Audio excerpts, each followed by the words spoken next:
Muito bem, meus irmãos, nós estamos chegando ao 13º encontro, que nós estamos tratando sobre felicidade, né? A felicidade não se espera, porque nós cremos, como discípulos de Cristo Jesus, que a felicidade era uma construção alicerçada na nossa experiência na palavra de Deus. A felicidade, ela não é algo que, pelo menos para o cristão, ela não é algo momentâneo, mas ela é uma construção na caminhada da nossa maturidade. Tanto é verdade que a gente tem trabalhado em todos esses domingos a seguinte grande tese, a seguinte grande ideia, e eu espero que você nunca mais esqueça, né? Porque afinal de contas nós estamos aqui já no nosso 13º sermão e eu todo domingo falo isso para vocês e você talvez, né? Mas é que nem aqueles voos de... aqueles recados da aeromoça. Não sei se você voa, né? Mas se você já voou, todo voo que você faz, a aeromoça faz o quê? A mesma coisa, avisa lá sobre a máscara que cai, a boia, né? Se o avião cair, até parece que se o avião cair, todo mundo vai ficar pensando naquelas instruções. Mas, né, ela faz o papel dela e eu aqui, como pregador da palavra, vou falar para vocês a minha tese em Filipenses. A tese central que eu cunho desse texto. A felicidade é o desenvolvimento da maturidade cristã. Dessa forma, experimentamos felicidade ao longo da nossa caminhada, que é construída através da fidelidade.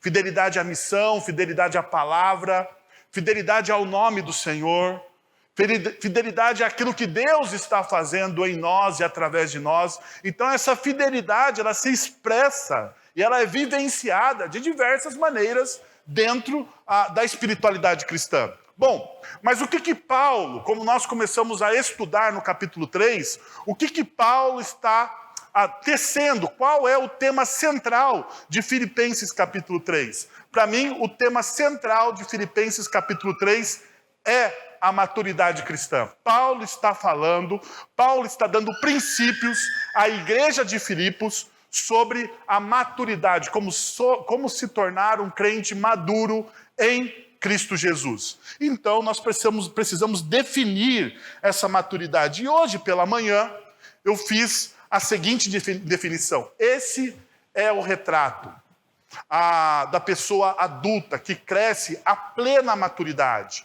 Amor, alegria, paz, paciência, amabilidade, bondade, fidelidade, mansidão e domínio próprio. Gálatas capítulo 5, versos 22 e 23. O fruto do Espírito é um conjunto de virtudes que experimentamos na proporção da qualidade, profundidade e intensidade do nosso relacionamento com o Espírito de Deus. Não são necessariamente virtudes que possuímos, mas muito mais virtudes que expressamos. Ou seja, nós não possuímos essas virtudes para nós mesmos. Nós expressamos essas virtudes como um fluir de Deus. E aqui eu dou a referência bíblica para vocês, João capítulo 4. Se você beber da água que Cristo dá, fluirão rios de água vivas de vocês. Então a experiência com o Espírito de Deus é um fluir de Deus de você. Não é necessariamente virtudes que possuímos, mas sim virtudes que expressamos uma espécie de fluir de Deus por meio de nós. Da mesma maneira como podemos deixar de minguar uma fogueira, podemos também extinguir a ação do Espírito de Deus. Não atrapalhem a ação do Espírito Santo. 1 Tessalonicenses 5,19, na nova tradução da linguagem de hoje. Não atrapalhem a ação. Nós podemos atrapalhar. Às vezes Deus está fazendo algo nas nossas vidas, Deus está fazendo algo na nossa comunidade. E o que a gente faz? A gente muitas vezes atrapalha aquilo que Deus está fazendo. Na Revista Atualizada e na NVI, os tradutores traduzem: não apaguem o Espírito Santo, não abafem o Espírito Santo. E depois eu continuo. Podemos também entristecer o Espírito Santo de Deus, o que denota uma relação espírito pessoal e afetiva. É uma relação de amor e de graça. A relação que nós temos com Deus, na sua trindade, na obra que Cristo Jesus faz por nós naquela cruz, não é uma relação simplesmente de senhorio. Mas é uma relação de senhorio, sim, nós entendemos que Jesus Cristo é o nosso Senhor, mas por um outro viés, nós também entendemos, nós compreendemos que nós somos amados por esse Senhor, a ponto desse grande Senhor e Rei de todas as coisas entregar o seu próprio Filho em favor de nós. Então não é uma relação fria, mas é uma relação o quê? De afeto, de amor. Tanto que a nossa maturidade, ou aquilo que muitas vezes nós colocamos dentro da teologia cristã como santidade, ela é uma resposta ao amor que Deus tem por nós. Quanto mais você entende, quanto mais você compreende o amor que Deus tem por você através das Sagradas Escrituras, a sua resposta de santidade é mais profunda. Mais você mergulha no Evangelho. E hoje pela manhã nós começamos a responder a seguinte pergunta: como trilhar o caminho da maturidade? E nós tentamos trilhar esse caminho de 3 maneiras. Primeiro, reconheça humildemente que você não chegou. Tenha a humildade de reconhecer que você é falho. Tenha a humildade de reconhecer que Deus está construindo algo em você. Que você não é perfeito. Que você não deve se exaltar ou ter uma visão distorcida de você. Reconheça humildemente as suas falhas. Reconheça que você é barro na mão do olheiro. Reconheça que Deus está trabalhando na sua vida. Mas reconheça isso de maneira efetiva e prática. Não faça isso simplesmente nas suas orações de contrição, mas faça isso com um olhar gracioso para com a sua vida e para com a vida do próximo, porque esse reconhecimento humilde de que você está sendo trabalhado pelo Espírito Santo deve redundar ou deve ampliar a sua visão da graça de Deus. Ou seja, todos nós que estamos aqui hoje reunidos, estamos sendo trabalhados pela graça e pelo amor de Deus. Todos nós aqui somos pessoas em construção. Estamos sendo lapidados pelo amor e pela graça de Deus. Segundo, busque um maior conhecimento de Cristo. E talvez esse seja a avenida central, que busque um maior conhecimento de Cristo. Nós devemos buscar esse conhecimento, a compaixão. Devemos buscar esse conhecimento com disciplina. E daí nós usamos alguns textos bíblicos em Coríntios, em Hebreus, que fala da disciplina do atleta. Quando Paulo, ele lança a mão de uma imagem do atleta para que esse atleta conquiste os melhores prêmios, ele precisa do quê? De disciplina. Por fim, nunca perca o deslumbramento pelo Evangelho. Porque muitas vezes, meus irmãos e minhas irmãs, nós perdemos. Nós nos tornamos meros religiosos. Nós entramos num culto, num encontro, e nós não saímos transformados. E muitas vezes nós achamos que a culpa é do pregador. Não, a culpa é do seu coração. A culpa é do seu coração. O seu coração hoje perdeu o deslumbramento com o Evangelho de Cristo Jesus. Então, não perca isso. Bom, esses foram os pontos que nós trabalhamos nessa manhã, mas nessa noite nós vamos continuar trilhando o mesmo caminho, porque Paulo está trabalhando esse texto de maneira exaustiva com a igreja, esse tema de maneira exaustiva com a igreja de Filipos. Então abra a sua Bíblia ou acompanhe a leitura na projeção de Filipenses capítulo 3, versos de 15 a 21. Filipenses capítulo 3, versos de 15 a 21. Abra aí na sua Bíblia ou acompanhe na projeção. O texto bíblico diz o seguinte: todos nós que alcançamos a maturidade devemos ver as coisas dessa forma. E se em algum aspecto vocês pensam de modo diferente, isso também Deus lhes esclarecerá. Tão somente vivamos de acordo com o que já alcançamos. Irmãos, sigam unidos o meu exemplo e observem os que vivem de acordo com o padrão que lhes apresentamos. Pois, como já lhes disse, repetidas vezes, e agora repito com lágrimas, há muitos que vivem como inimigos da cruz de Cristo. O destino deles é a perdição, o seu Deus é o estômago, e eles têm orgulho do que é vergonhoso. Só pensam nas coisas terrenas. A nossa cidadania, porém, está nos céus, de onde esperamos ansiosamente o Salvador, o Senhor Jesus Cristo. Pelo poder que nos capacita a colocar todas as coisas debaixo do seu domínio, Ele transformará os nossos corpos humilhados, tornando-nos semelhantes ao seu corpo glorioso. E nós vamos estudar hoje, refletir sobre essas verdades. Bom, pensando qual é o caminho, qual é a trilha, qual trilha nós devemos caminhar para que consigamos atingir a maturidade espiritual, o primeiro princípio que eu gostaria de mostrar, ou demonstrar para vocês nessa noite é: siga integralmente ao Senhor. Siga de maneira integral ao Senhor Jesus. Olha o que o texto diz. Todos nós que alcançamos a maturidade devemos ver as coisas dessa forma.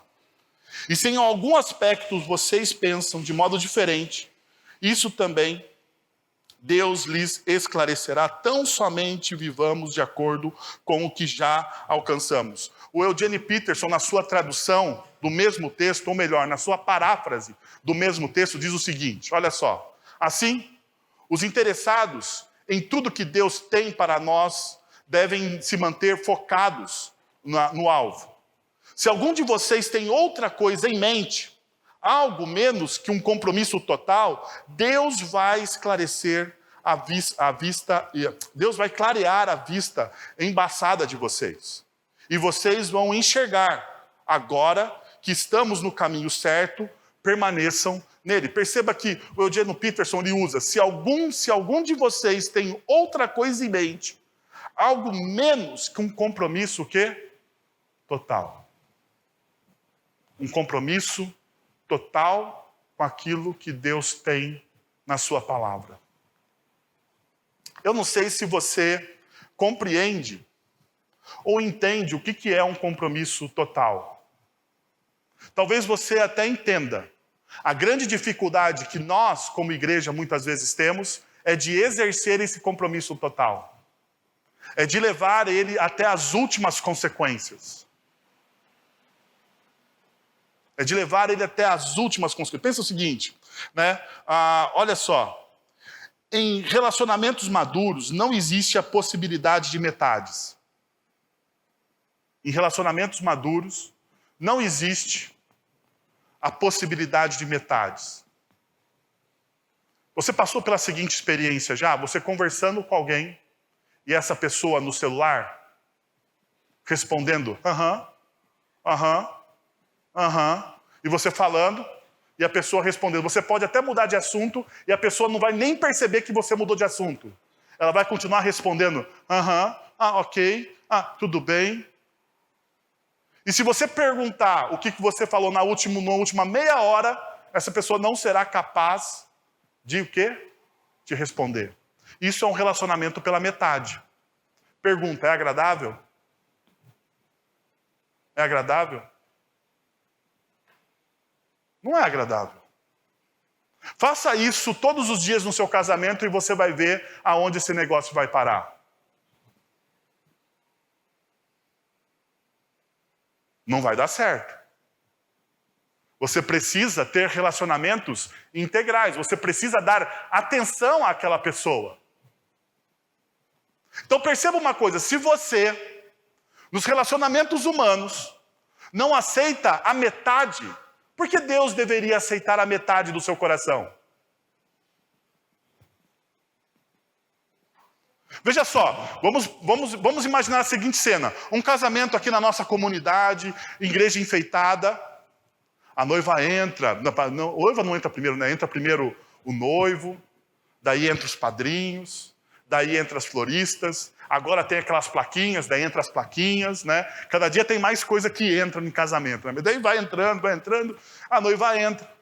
E na hora dos votos, onde o noivo e a noiva vão se declarar ali publicamente a sua união, O noivo vira para a noiva e diz assim: olha, eu vou dar metade do meu coração para você. Eu só posso te dar metade, porque a outra metade já está ocupada.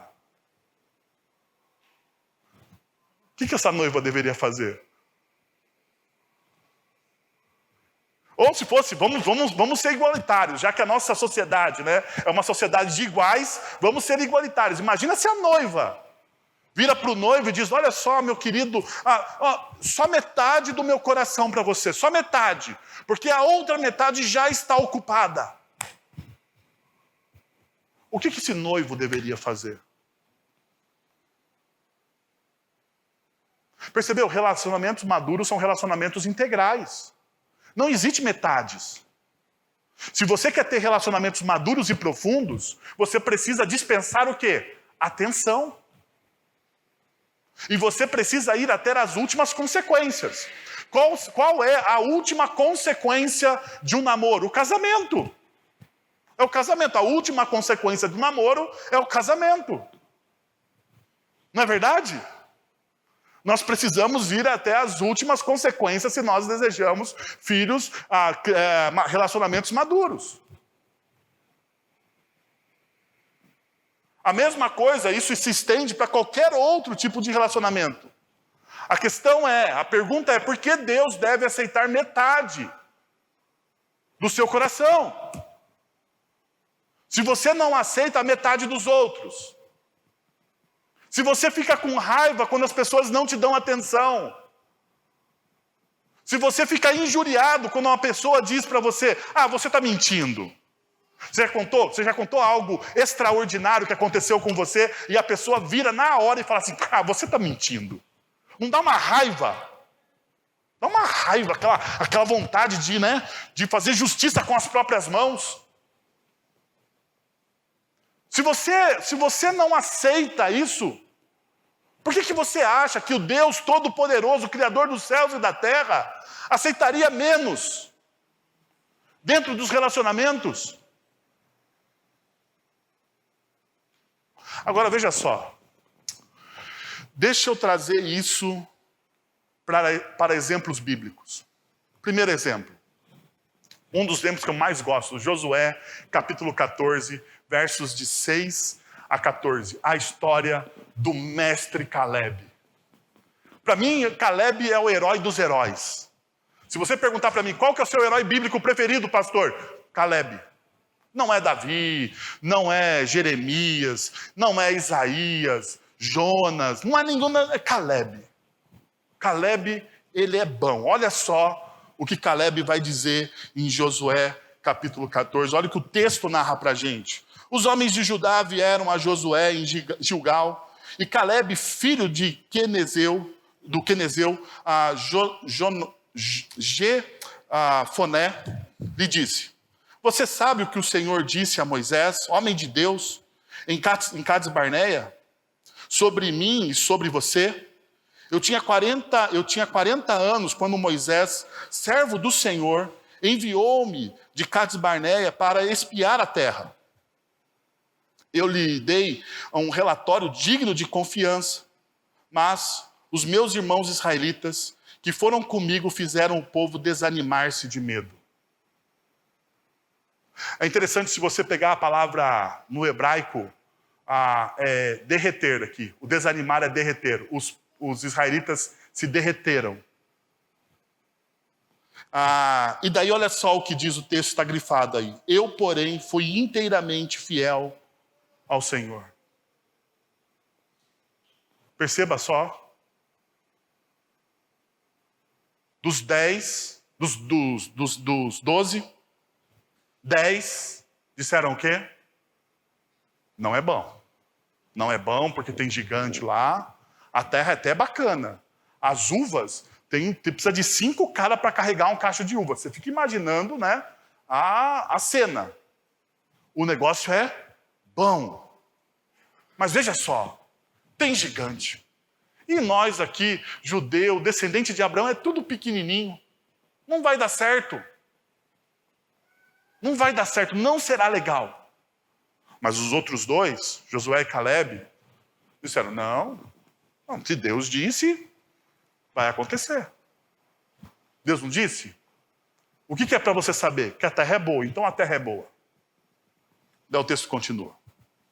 Por isso, naquele dia Moisés me jurou: certamente a terra em que você pisou será uma herança perpétua para você e para os seus descendentes, porquanto você foi inteiramente fiel ao Senhor, o meu Deus.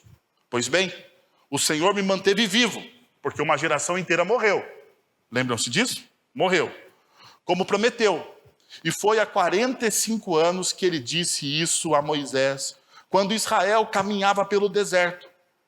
Por isso, aqui estou hoje, com 85 anos de idade.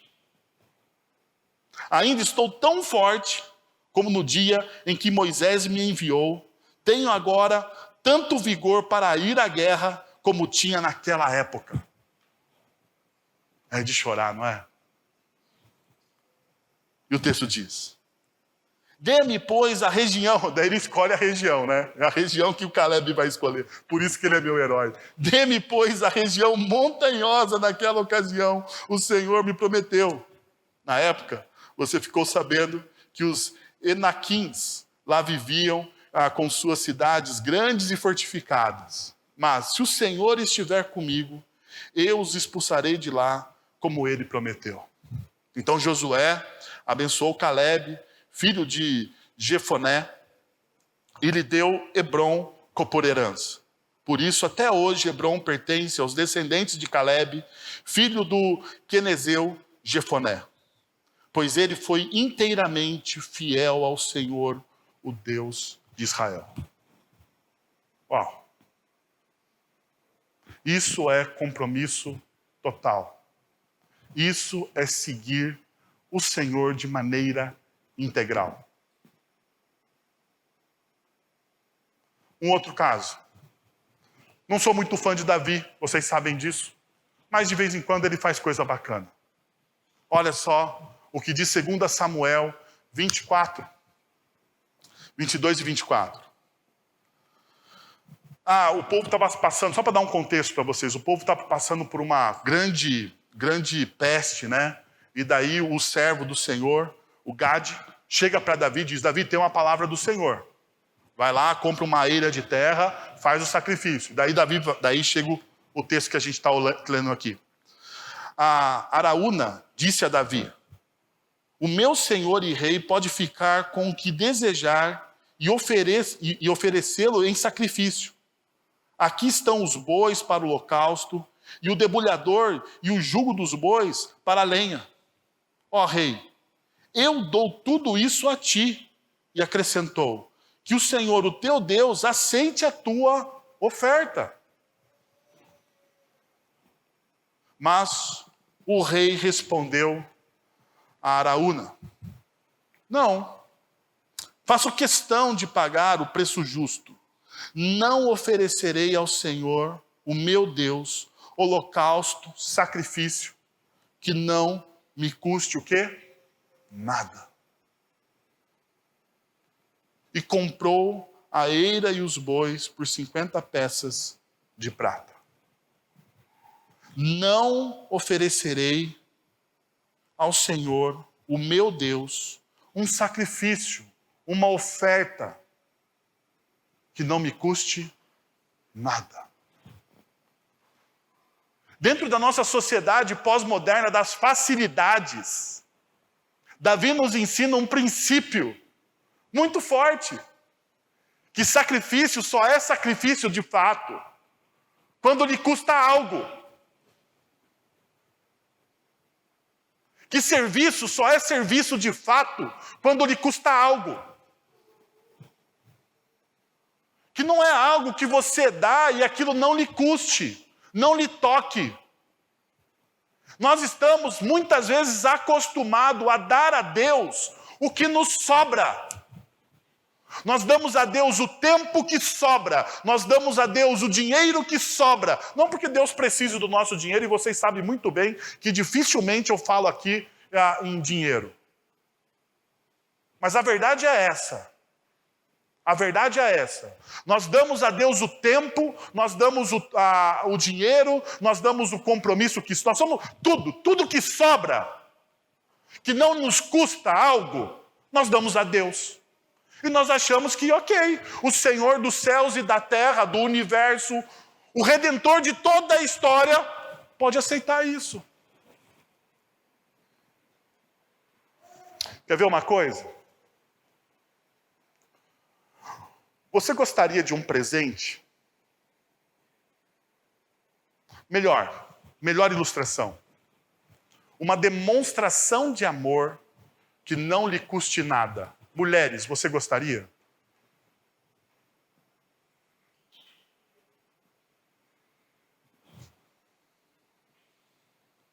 Seu marido seu namorado, seu companheiro vai fazer uma demonstração de amor. Daí ele vai numa padaria e compra um suspiro que vem com um anelzinho. Sabe aquele suspiro do anelzinho? Sabe? Na minha época de criança tinha. Na época de vocês tinha? Porque talvez eu seja velho demais para vocês, mas tinha na minha época. Daí você pega aquele anelzinho, você come o suspiro. O que sobrou foi o quê? O anelzinho. Daí você chega para sua amada e diz assim, tá aqui, ó, comprei pensando em você. Prospera esse relacionamento? Estou perguntando para vocês. Prospera esse relacionamento? E por que você acha que Deus deve lidar com a mesma forma com que você lida com as coisas? Perceberam? A gente faz assim com Deus. Do mesmo jeitinho. Da mesma forma. E a gente acha que o Senhor dos céus e da terra, o Criador de toda a história, tá bom, ok, ele aceita.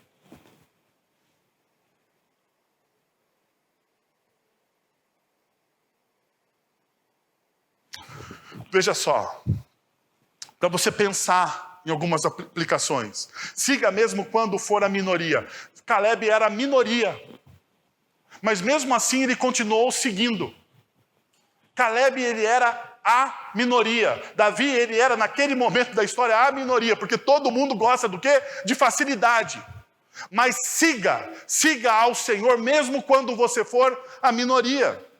Siga mesmo quando não parecer politicamente incorreto. Siga o Senhor quando você quebrar com os costumes da nossa cultura. Quando você não se dobrar aos costumes da nossa cultura. Mas a gente tem medo disso. Agora, Caleb foi correto? Foi politicamente correto ou incorreto? Porque a maioria diria o quê? Perceberam? Siga, mesmo que custe o seu tempo. Quanto tempo custou para Caleb? 45 anos. Você já percebeu uma das coisas mais bonitas da história de Caleb? Caleb nunca expressou amargura por passar 45 anos no deserto, não sendo culpa dele.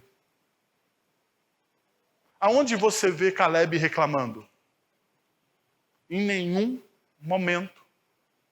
Em nenhum momento. Agora perceba, se você passasse 45 anos no deserto por não ser sua culpa, deixa eu te perguntar uma coisa, mas responda no seu coração, não fale nada. Você reclamaria ou não?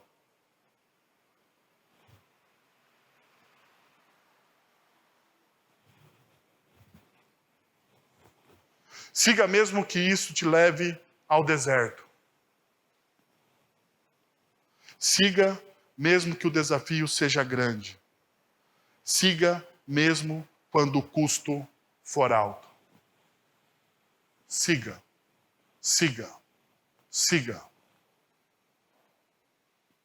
Isso é um compromisso que você faz não comigo, com o Senhor. Daqui a alguns domingos, nós teremos a graça de recebermos novos membros. E eu gostaria que você, no domingo dos novos membros, você relembrasse essa mensagem. Sabe por quê? Porque quando você se torna membro de uma comunidade cristã, você faz compromissos. O que eu estou te pedindo? Honre os seus compromissos.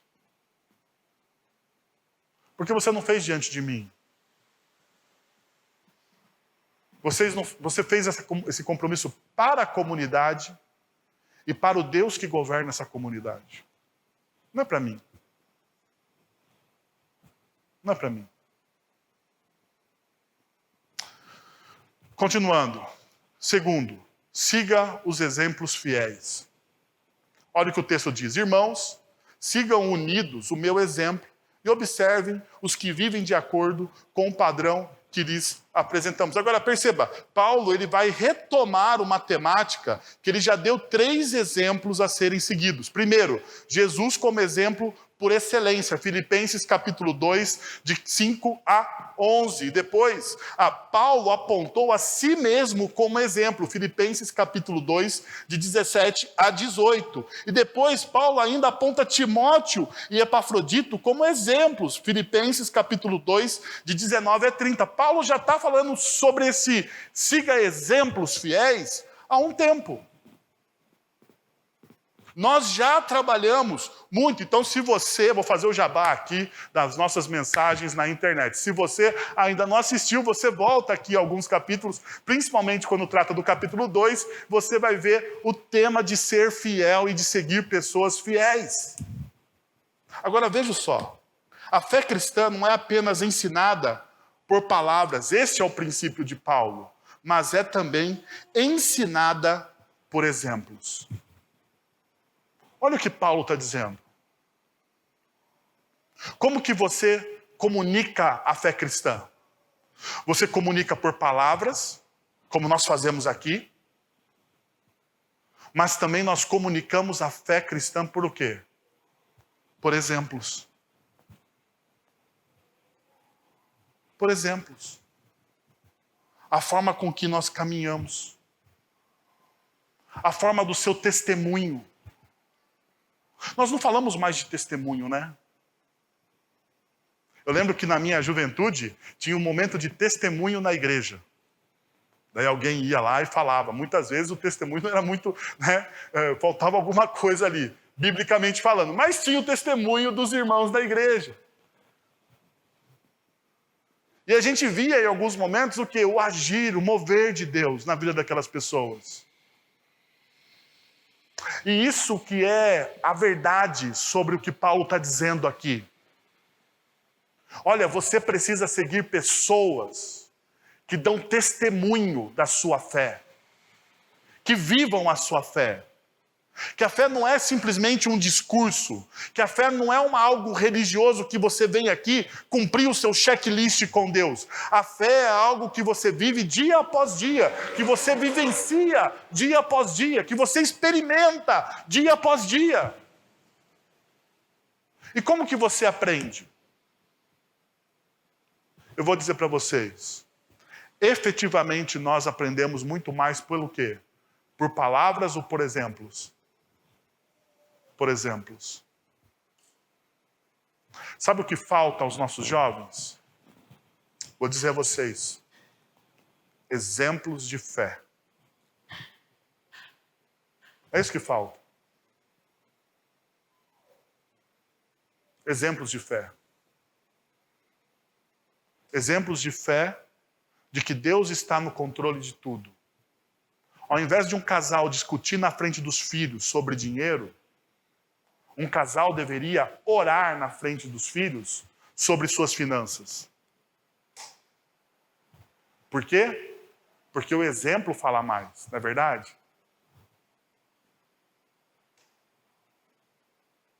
Mas a gente prefere o quê? A discussão.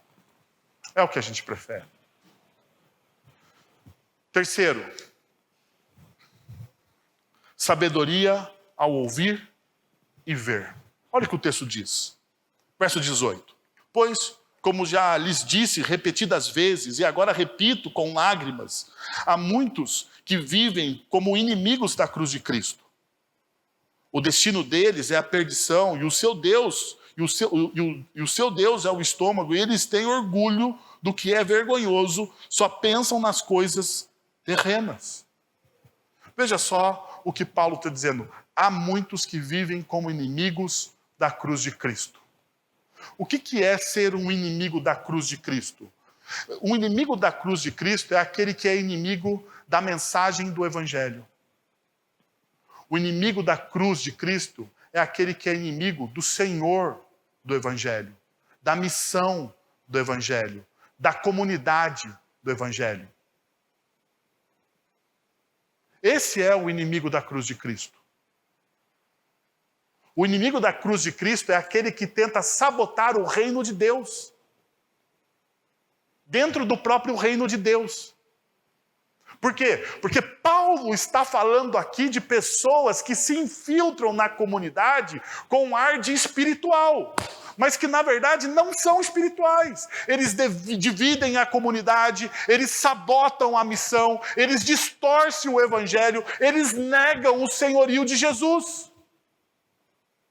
Eles negam.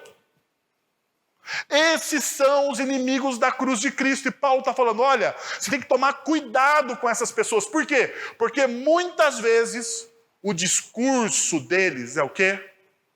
É atraente. Perceba o que Paulo continua dizendo. O destino deles é a perdição. Mas veja agora aqui, o que está sublinhado. O seu Deus é o estômago. E daí você pensa assim, mas o que tem a ver? Quer dizer que eles são glutões? Porque a interpretação simplista disso aqui é dizer, não, eles são glutões. Né? Muitos comentaristas dizem isso. Porém, a minha interpretação, olhando pelo uso da palavra colia na filosofia greco-romana, é a parte mais interna da alma do homem. O coração como lugar do pensamento, sentimento e a escolha. Essa palavra, ela é usada para estômago, para entranhas. Sim, mas dentro da filosofia, ela também é usada para denotar, para demonstrar o quê? A parte interna da alma, do coração. Por quê? Porque para o greco-romano, do primeiro século, as emoções estavam aonde? No estômago. O frio na barriga. Sabe, o frio na barriga? Daí ele falava, tá aqui, ó. Aqui estão os sentimentos. Aqui estão as emoções. Aqui estão os pensamentos mais profundos.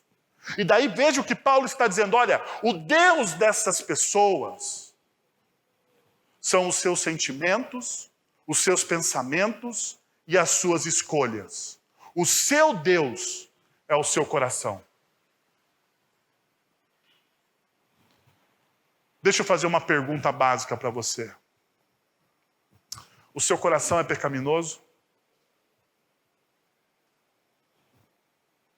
Porque o meu é. Agora, se o seu Deus se torna o seu coração, o que acontece com a sua vida? Caos. Sabe essas pessoas que se infiltram dentro da comunidade cristã? Que sabotam o evangelho, a comunidade, criam divisão. Tem o ar de espiritual. Tem o ar de espiritual. Você olha e fala assim, nossa, que pessoa crente. Só tem o ar. Só tem o ar. Mas não é. Por quê? Porque o Deus dessa pessoa é o coração dela. Ela não aceita a soberania da palavra de Deus. Ela quer ir além da palavra de Deus. Esse é o grande problema. O grande problema nosso é quando nós queremos ir além da palavra. A palavra a palavra diz, vá até aqui. Mas o grande problema é quando você pensa o quê? Vai um pouquinho mais. Veja só, Gênesis capítulo 3. A palavra de Deus dizia ao homem e à mulher o quê? Não coma do fruto da árvore que está no meio do jardim. Vá até aqui. Vá até aqui. E o que aconteceu quando o homem e a mulher deu vazão ao sentimento do coração deles? Seremos como Deus. Seremos mais espirituais do que nós somos, porque essa é a conotação. Seremos mais livres do que nós somos. Seremos melhores do que somos, porque afinal de contas, seremos como Deus. Caos. O que aconteceu após a queda? O primeiro assassinato, o primeiro homicídio na humanidade. Dentro da onde? Da família. Caos. Ódio. Por quê? Porque você olhou para o seu coração e o seu coração se tornou o seu Deus. Veja só, tanto isso é verdade que o apóstolo Paulo vai nos dizer o seguinte, em Romanos, capítulo 16, versos 17 e 18. Recomendo-lhes, irmãos, que tomem cuidado com aqueles que causam divisões e colocam obstáculos ao ensino de que vocês têm recebido. Afastem-se deles, pois essas pessoas não estão servindo a Cristo, nosso Senhor, mas aos seus próprios apetites, às suas entranhas, aos seus desejos, aos seus sentimentos, àquilo que está no seu coração, mediante palavras suaves do quê? De bajulação. Eles seduzem. Seduzem. Você é bom. Deus ama você. Você é o centro de Deus. Daí você chora. Deus planejou você. Daí olha só, olha a conotação humanista. Deus planejou só você, cara pálida. Só você mesmo. Você acha mesmo que você é a última bolachinha do pacote? Deus não planejou mais ninguém que está nesse auditório aqui. Só você. Mas é bajulação, né? Olha, Deus planejou você, meu irmão. Que medo que dá disso, né? Que medo que dá disso. Mas a gente cai. Por quê? Palavras suaves. Você quer ouvir aquilo. Você precisa ouvir aquilo. Sabe o que você precisa? Da verdade do Evangelho. Porque a verdade é dura. Mas ela te liberta. Para de viver nessa prisão. Nessa sua adoração falsa. E viva a partir do Evangelho de Cristo Jesus. Bom, no final o apóstolo Paulo diz, só pensam nas coisas terrenas. E veja, o que é pensar nessas coisas terrenas? Colossenses vai nos dar a nítida visão do que é isso. Olha só, capítulo 3 de Colossenses. Mantenham o pensamento nas coisas do alto e não nas coisas terrenas. Assim façam morrer tudo o que pertence à natureza terrena de vocês. Imoralidade sexual, impureza, paixão, desejos maus e a ganância, que é a idolatria. Mas muitas vezes nós achamos que coisas terrenas é sexo. Mas Paulo está dizendo aqui que não. Tem muito mais do que sexo aqui. Impureza, paixões, desejos maus. Desejos maus é quando você deseja matar alguém ou que alguém morra. Desejo mal. Parece que a nossa mente, muitas vezes, fala sexo. Todo mundo pensa, sexo, impureza. Não, calma aí. Não é isso. Sexo, vírgula, impureza, vírgula, paixões, vírgula, desejos maus. E o quê? Ganância. Ganância é pecado. Sabia disso? Ganância é pecado. Mas a gente não toca nisso, né? Que é o quê? Idolatria.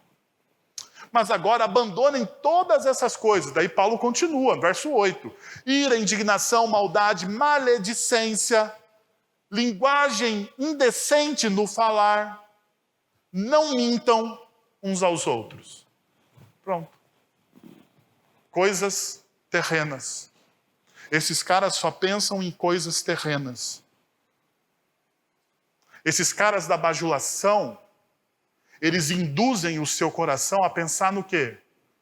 Em coisas terrenas. Nos prazeres imediatos.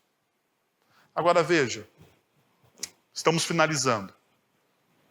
Viva a luz da sua verdadeira identidade. O texto diz no seguinte: a nossa cidadania, porém, está nos céus, de onde esperamos ansiosamente o Salvador e Senhor Jesus Cristo. Pelo poder que o capacita a colocar todas as coisas debaixo do seu domínio, ele transformará os nossos corpos humilhados, tornando-os semelhante ao seu corpo glorioso. E veja como Paulo abre essa esperança. A nossa cidadania, porém, está onde? Está nos céus. A nossa cidadania não é daqui. Nós não somos pessoas daqui. Nós vivemos aqui. Jesus vai dizer, né? Jesus vai orar, olha, eu oro para que o Senhor os preserve do mal, mas que o Senhor não os tire do mundo. Nós vivemos aqui em missão. Nós somos, como Hebreus vai dizer, nós somos peregrinos. Nós estamos em missão. Mas nós não somos mais daqui. A nossa identidade não está aqui. Veja só. Paulo lembra a igreja da mentalidade celestial de que eles deveriam possuir. Pessoas caminhando e crescendo em maturidade, percebendo que este mundo não é o seu lar. Se este mundo não é o meu lar, tudo que eu tenho aqui é o quê? Transitório. Transitório. Este mundo não é meu. E eu vivo como nele? De maneira transitória.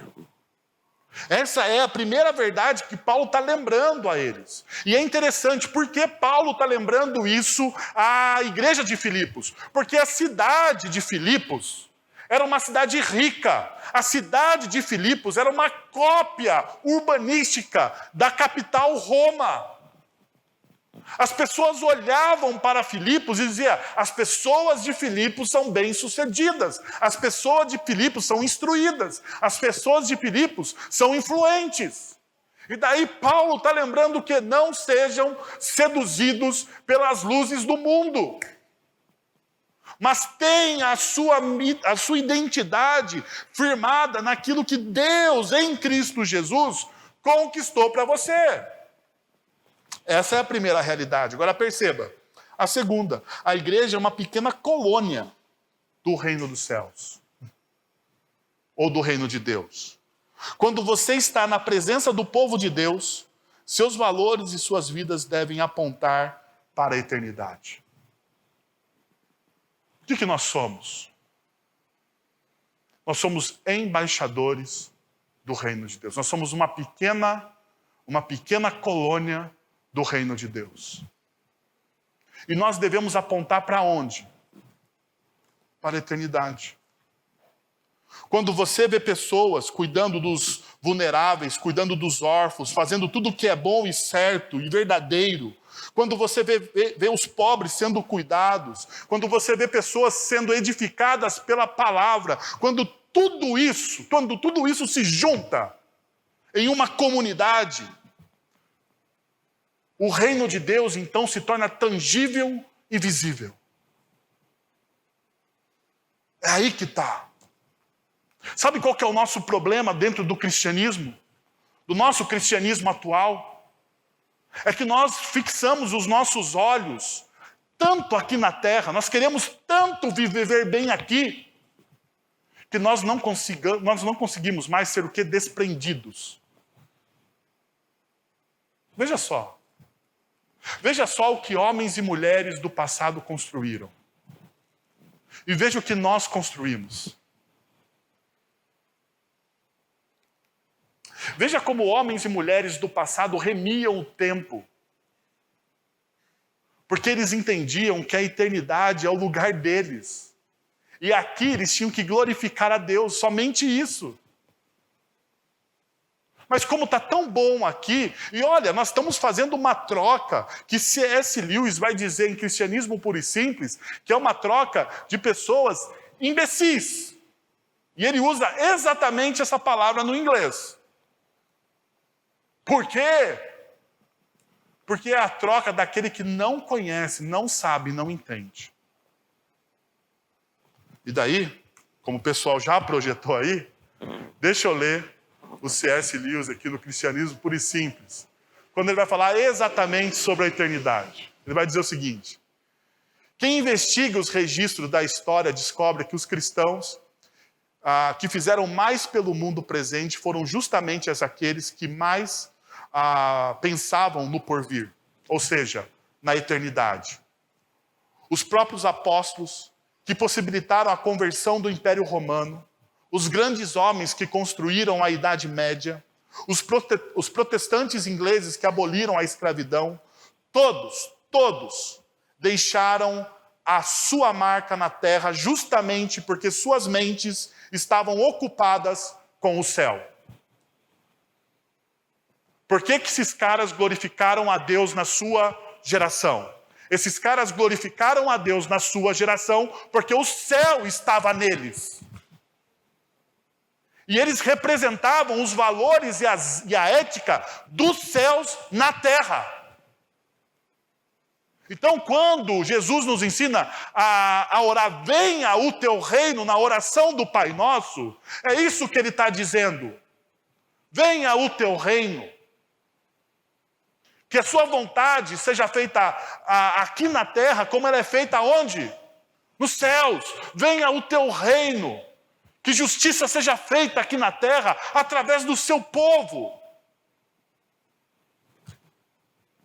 Veja só o que Lewis continua dizendo. Desde que os cristãos deixaram de pensar amplamente no mundo vindouro, tornaram-se ineficazes neste mundo. Sabe por quê?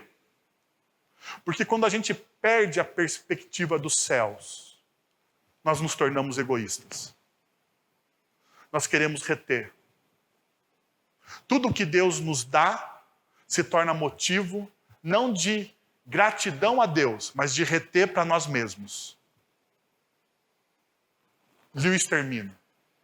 Aspire ao céu e terás a terra de lambuja. Aspire à terra e não terá nenhum dos dois.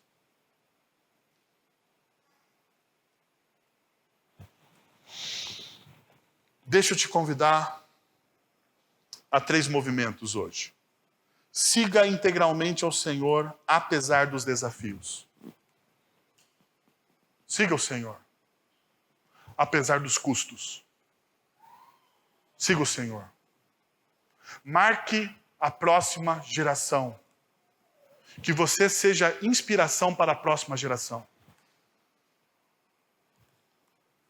Tenha mentores e exemplos fiéis e palpáveis na sua vida. Você precisa disso. Se você não tem, busque alguém. Pode ser gente que já morreu, que já está na glória. Eu tenho o Lewis, pode ver. Você vê que Lewis ele permeia a minha vida intelectual.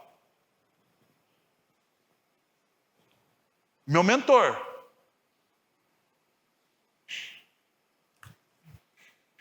Almeje ardentemente os céus para que seja influente na terra. Almeje os céus. Almeje o reino. Enche o seu coração da eternidade para que você possa fazer diferença na vida das pessoas que estão à sua volta. Vamos orar?